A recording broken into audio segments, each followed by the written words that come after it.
ধৃত প্রমোটার সুভাষ রায় ও বাঘাযতীনে কাজ করা ধৃত হরিয়ানা লিফটিং কোম্পানির কর্ণধার অভিষেক নায়ারকে আদালতে পেশ করা হলো। মঙ্গলবার সিনিয়র মিউনিসিপাল ম্যাজিস্ট্রেট আদালতে তাদের তোলা হয়। এরই মধ্যে বাঘাযতীন কাণ্ডে ধৃত প্রমোটার সুভাষ রায়কে গত 27 তারিখ মিউনিসিপাল ম্যাজিস্ট্রেট আদালতে তোলা হলে বিচারক তাকে 4 দিনের পর্যন্ত জেল হেফাজতের নির্দেশ দেন।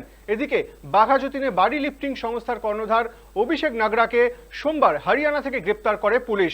তাদের দুজনকেই আদালতে পেশ করা হয়। উল্লেখ্য, কলকাতা পুরসভার 99 নম্বর ওয়ার্ডের বাঘাযতীনে বিদ্যাসাগর কলোনিতে একটি বাড়ি হেলে পড়ে। নিচের 3টি প্রায় ধ্বংস হয়ে যায়। জানা গিয়েছিল ওই ফ্ল্যাট বাড়িটিতে কেউ থাকতেন না, সেটি হেলে পড়ায় সোজা করার কাজ চলছিল।